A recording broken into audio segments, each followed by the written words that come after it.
నమస్కారం. నేను మీ చందు. ఈరోజు అంతర్యామిలో భాగంగా జీవిత పరమార్థం.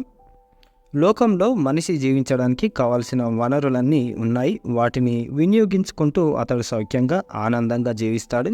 తినడానికి తిండి, ఉండడానికి ఇల్లు, ప్రయాణించడానికి వాహనాలు, కాలు మీద కాలు వేసుకొని కూర్చున్న తరగని సంపదలు, ప్రియమైన కుటుంబం, శ్రేయాభిలాషులైన బంధుమిత్రులు, ఆదరించి అభిమానించే సమాజం, ఇలా ఎన్నో మానవుని జీవితాన్ని ఆనందమయం చేస్తున్నాయి.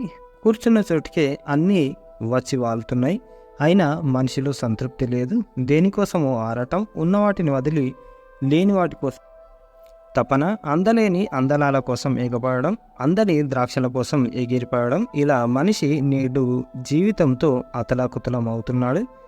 ఇలాంటి మనుషుల్ని ఉద్దేశించి పూర్వ నీతికారులు ఎన్నో ఉపదేశాలు చేశారు. దురాశలకు లోను కావద్దని హెచ్చరించారు. ఉన్నదానితో సంతృప్తి పడమన్నారు. అహోరాత్రాలు లౌకిక విషయాల కోసం తప్పిస్తూ మనసును పాడు చేసుకోవద్దని సూచించారు. ఒక నీతికారుడు ఇలా అన్నాడు: నేను ఏ దేశానికి చెందినవాడిని, నా మిత్రులెవరు, నేను జీవించిన కాలం ఏమిటి, నా ఆదాయ వ్యయాలు ఎంత, నేనెవరిని, నా శక్తి ఎంతది అని మాటికి గుర్తు చేసుకోవాలి.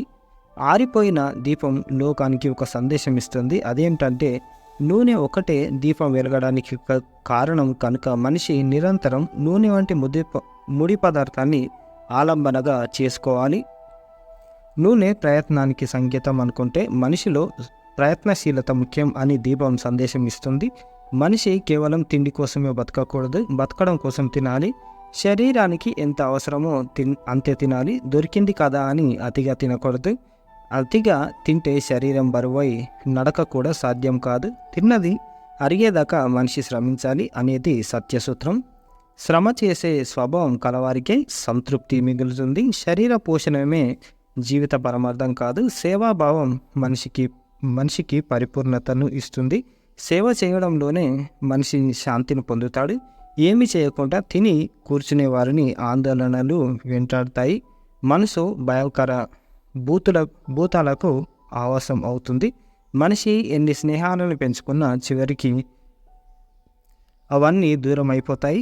అంతిమంగా మరణం అనేది ఎప్పటికైనా తప్పకుండా వస్తుంది. కనుక మనిషి ఆత్మావలోకనం చేసుకోవాలి. సాక్షాత్తు శ్రీకృష్ణుడే మేనమామ, అపార ధనుర్విద్వ, పారంగతుడైన అర్జునుడే తండ్రి అయిన అభిమన్యుడు యుద్ధరంగంలో అకాల మరణం పొందాడు.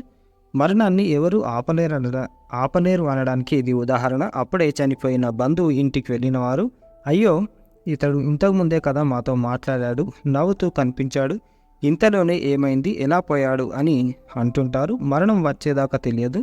తెలిసినా ఎవరు ఏం చేయలేరు.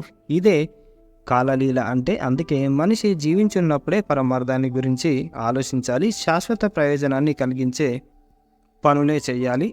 మనిషి ఎప్పుడైనా ముందే జాగ్రత్త పడాలి. ఆపద వచ్చి మీద పడిన తర్వాత మేల్కోవడం కంటే చేతులు కాలాక ఆకులు పట్టుకోవడం వంటిదే అవుతుంది. మనిషి వివేకవంతుడై తన జీవితాన్ని చక్కటి ప్రణాళికతో రూపొందించుకొని కృషి చేస్తూ ముందుకు సాగితే ఆశించిన ఫలితాలను తప్పకుండా పొందుతాడు అని డాక్టర్ ఆయాచితం నటేశ్వర శర్మ గారు రాసిన అంతర్యామి ఇది. ఇదన్నమాట జీవిత పరమార్థం. లైక్ చేయండి, షేర్ చేయండి, సబ్స్క్రైబ్ చేయండి. Thank you. ధన్యవాదాలు.